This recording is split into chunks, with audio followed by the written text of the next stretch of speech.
Janganlah kita menjadi serupa dunia ini, namun berubahlah oleh pembaruan. Ibadah kita pada saat ini diadakan atas nama Allah Bapa, Allah Anak, dan Allah Roh Kudus yang telah menciptakan langit dan bumi serta menyelamatkan kita di dalam Tuhan Yesus Kristus. Daripadanya lah damai sejahtera mengalir atas kita sekalian. Amin. Janganlah kita menjadi serupa dunia ini, namun berubahlah oleh pembaruan budi, agar kita mengerti kehendak Allah sejati, yang baik, yang berkenan, dan yang sempurna. Janganlah kita menjadi serupa dunia ini, namun berubahlah oleh pembaruan budi, agar kita mengerti kehendak Allah sejati, yang baik, yang berkenan, dan yang sempurna. Firman-Nya mewarnai dunia dengan pikiran baru, kasih-Nya berikan hati baru. Ku rindu mewarnai dunia dengan pikiran baru, seperti yang ada dalam Kristus.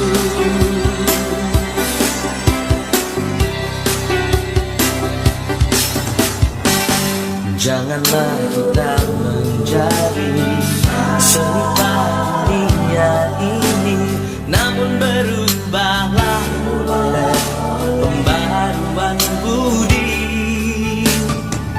agar kita mengerti kehendak Allah sejati, yang baik, yang berkenan, dan yang sempurna.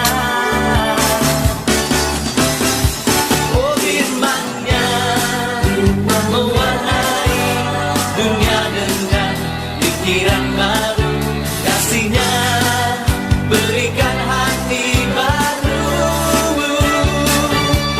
Ku rindu mewarnai dunia dengan pikiran baru, seperti yang ada dalam Kristus.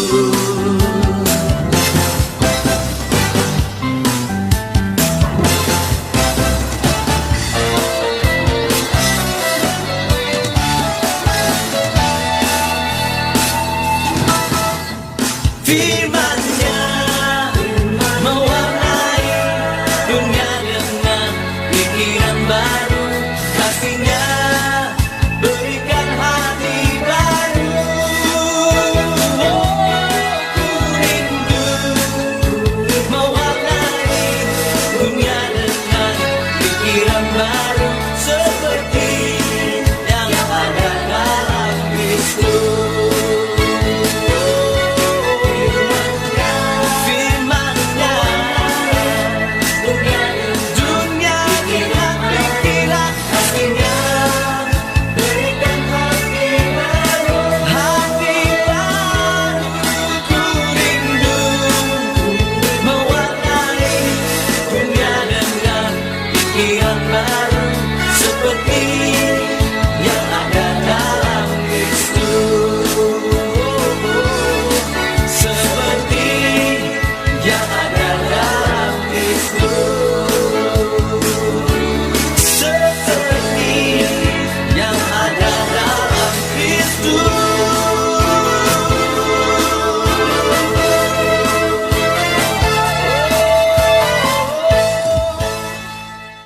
Terima kasih Tuhan Yesus, sebentar kami mau mendengarkan firman-Mu Tuhan. Kiranya Tuhan menjamah setiap kami, mengurapi setiap kami ya Bapa. Biarlah Tuhan Yesus, firman-Mu dapat menjadi rema dalam kehidupan kami ya Bapa. Tuhan Yesus, berkati hamba-Mu yang akan menyampaikan firman-Mu. Terima kasih Tuhan, inilah doa kami serahkan semua ke dalam tangan-Mu. Hanya di dalam nama Tuhan Yesus kami berdoa dan mengucap syukur. Terima kasih Tuhan, haleluya, amin.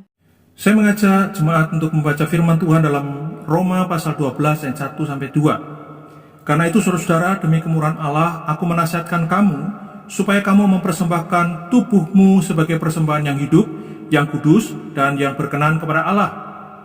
Itu adalah ibadahmu yang sejati. Janganlah kamu menjadi serupa dengan dunia ini, tetapi berubahlah oleh pembaharuan budimu, sehingga kamu dapat membedakan manakah kehendak Allah, yaitu apa yang baik, yang berkenan kepada Allah, dan yang sempurna.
Ketika Tuhan Yesus mengutus murid-muridnya, dia mengatakan bahwa mereka diutus seperti anak domba ke tengah-tengah serigala. Domba tidak usah diutus pun, serigala pasti akan mencarinya karena domba memang makanan serigala. Domba juga adalah salah satu hewan paling lemah, tidak punya kekuatan apalagi untuk melawan serigala. Hampir semua binatang punya senjata mempertahankan diri, misalnya kura-kura dengan cangkangnya, landak dengan kulit yang berduri. Tetapi domba tidak punya apa-apa. Dia hanya bisa lari kalau dikejar, dan larinya pun lamban. Jika dikejar serigala, pasti domba tertangkap dan akhirnya mati dimakan serigala. Inilah gambaran panggilan Tuhan atas kita. Ini menyatakan bahwa betul-betul kalau domba bisa selamat dan bersaksi kepada para serigala dan mereka bertobat, jelas itu bukan pekerjaan atau kehebatan si domba, tetapi semata-mata karena pekerjaan Tuhan. Karena Tuhan yang menyertai, berbelas kasihan, dan bekerja lewat apa yang dilakukan oleh para dombanya. Dalam Roma 12 yang kedua dijelaskan bahwa meskipun Tuhan mengutus kita ke tengah-tengah dunia ini, tapi kita tidak boleh menjadi serupa dengan dunia. Ini menjadi penjelasan lanjut dari Roma 12 yang pertama, tentang penyerahan diri menjadi korban hidup. Jadi mempersembahkan diri sebagai korban hidup memiliki aspek menjaga diri agar tidak menjadi serupa dengan dunia, tetapi berubah oleh pembaruan akal budi kita. Ini bukanlah pengulangan, tetapi kelanjutan. Jangan menjadi serupa dengan dunia, bukan hanya berarti jangan mabuk, jangan berjudi. Hal ini memang termasuk di dalamnya, tetapi ada sesuatu yang jauh lebih dalam lagi.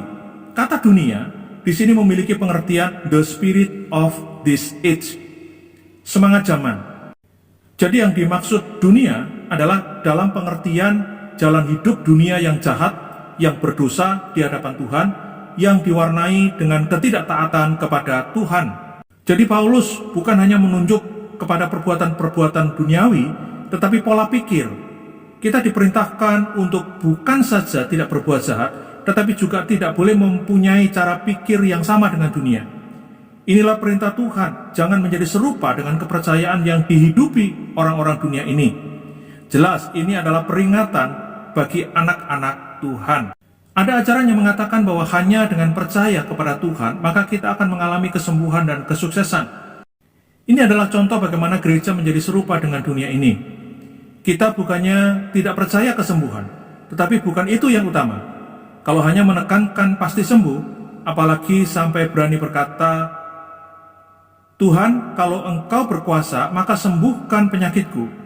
Artinya kalau aku tidak sembuh, itu berarti Tuhan tidak berkuasa.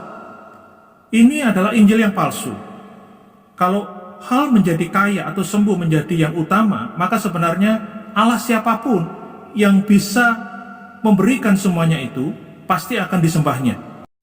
Kalau kita mengerti akan Allah yang berdaulat, bahwa Dia berkuasa untuk menyembuhkan, namun juga bebas untuk memilih untuk tidak menyembuhkan, maka akan ada perbedaan yang orang dunia ini tidak bisa dimengerti. Allah melepaskan Petrus dari penjara secara ajaib, tetapi di pasal sebelumnya Stefanus tidak dilepaskan Tuhan dari rajaman batu hingga matinya. Apakah Stefanus lebih berdosa dan Petrus lebih suci? Tidak. Sebagai contoh, kesaksian dari film Love Never Fails yang mendokumentasikan kisah sepasang suami istri di mana ketika baru 1 minggu mereka menikah, sang suami Ralph diketahui menderita kanker stadium 4. Tubuhnya dari gagah menjadi hancur, tetapi Ralph malah berkata bahwa Tuhan membiarkan dia memiliki kanker yang bisa kelihatan di luar, bukan yang tertutupi oleh tubuh, justru supaya orang bisa melihatnya. Dan justru ketika banyak kolega datang mengunjungi dia memakai kesempatan itu untuk memberitakan tentang Yesus kepada mereka. Lewat kesakitannya, banyak keluarga dan temannya dibawa menjadi percaya. Orang-orang yang menekankan ikut Yesus pasti kaya dan sakit atau malapetaka tidak akan bisa mendekat, maka mereka tidak akan pernah mengerti bagaimana cara Tuhan menyertai mereka. Roma 12 yang kedua yang menyatakan jangan menjadi serupa dengan dunia ini juga dapat berpengertian jangan menjadi sekuler. Sekularisme itu terjadi di mana segala pemikiran, rencana, perjuangan, ambisi manusia hanya memperhitungkan hidup di dunia sekarang ini saja. Tidak ada perhitungan tentang hidup yang di luar hidup sekarang ini. Tuhan Yesus melalui perumpamaan orang kaya yang bodoh mengajarkan dan mengingatkan kita, meskipun kita memiliki semua kenikmatan, namun jika kita mati, bagaimana bisa kita menikmati semuanya itu? Kalau kita hanya berhenti pada pemikiran sekuler, bahwa hidup hanya berhenti sampai di kematian, maka segala usaha kita akan menjadi sia-sia. Usaha menjaring angin. Hidup kita bukan hanya menjadi tidak mempunyai arti, tetapi juga tanpa tujuan. Apa gunanya kita memiliki seluruh dunia ini, tetapi akhirnya toh kita kehilangan nyawa? Begitu banyak orang termasuk kita sering berpikir sekuler. Menjadi bahaya sekali apabila kita meletakkan hati kita kepada apa yang ada di dunia ini, karena makna hidup disandarkan pada sesuatu yang amat rapuh dan tidak pasti. Mengapa demikian? Karena banyak masalah di dunia yang dapat menggoncang fondasi hidup kita. Misalnya, investasi yang bangkrut, bencana alam, kecelakaan yang bisa datang kapan saja. Kalau hanya berhenti pada dunia ini, maka habislah hidup kita. Pada ujungnya akan ada kematian yang merampas kita dari segala yang kita anggap paling penting di dunia ini.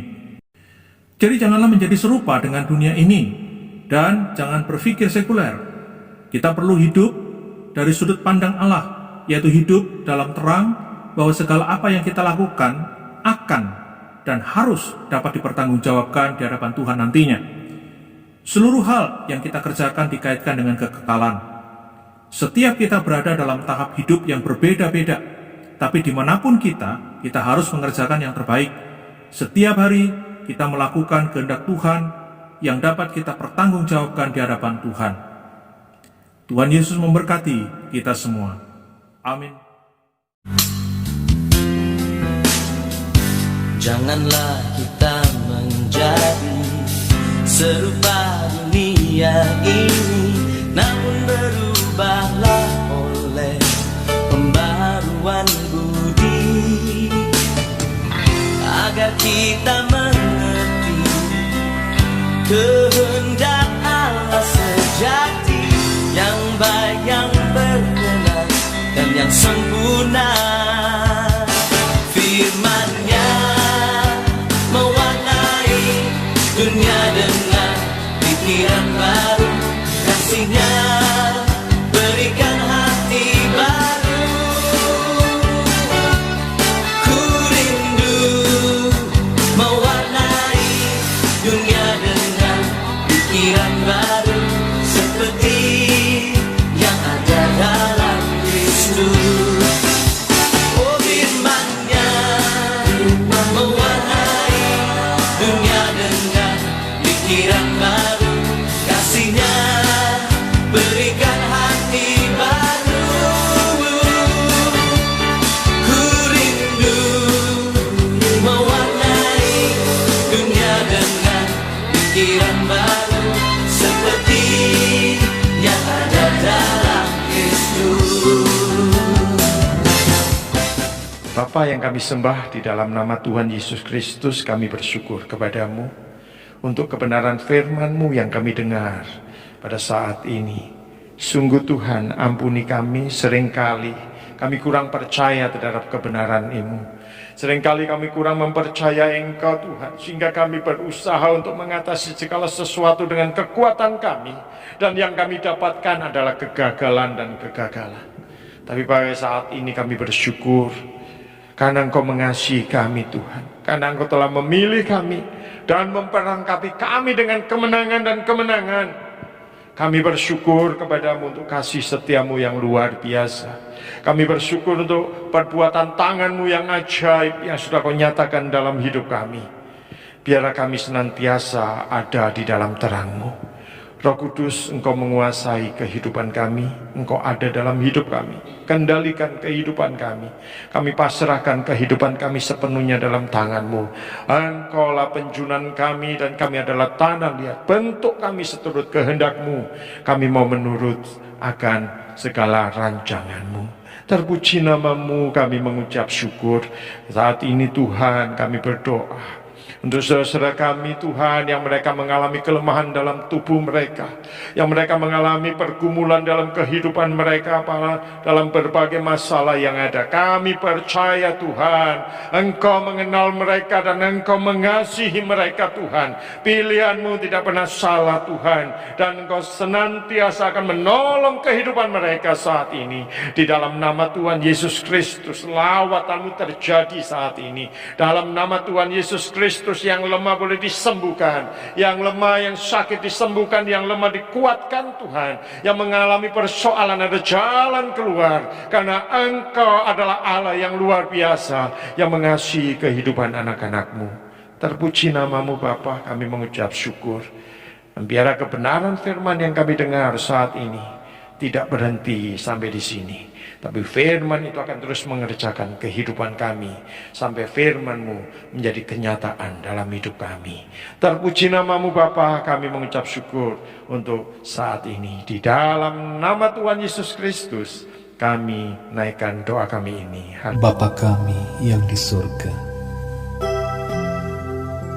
dikuduskanlah nama-Mu. Datanglah kerajaan-Mu. Jadilah kehendak-Mu di bumi seperti di sorga. Berikanlah kami pada hari ini makanan kami yang secukupnya, dan ampunilah kami akan kesalahan kami, seperti kami juga mengampuni orang yang bersalah kepada kami. Dan janganlah membawa kami ke dalam pencobaan, tetapi lepaskanlah kami daripada yang jahat.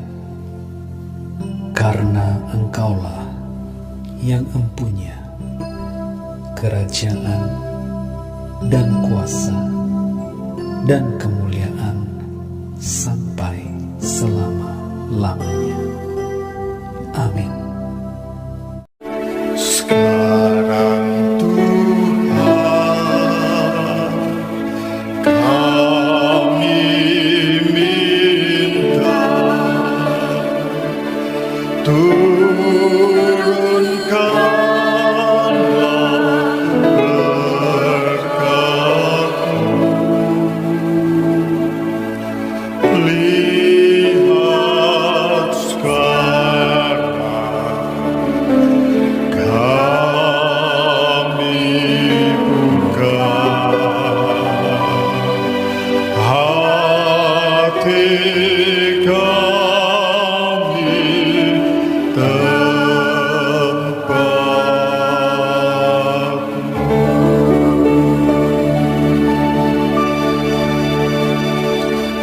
Saudara-saudara yang kekasih di dalam Tuhan, jemaat yang dikasihi Tuhan, terimalah segala berkat, rahmat, anugerah, damai sejahtera, sukacita daripada Bapa yang di surga, kasih sayang Tuhan Yesus Kristus, serta persekutuan Roh Kudus, menyertai dan tinggal dalam setiap kehidupan kita, rumah tangga kita, pelayanan kita, aktivitas kita.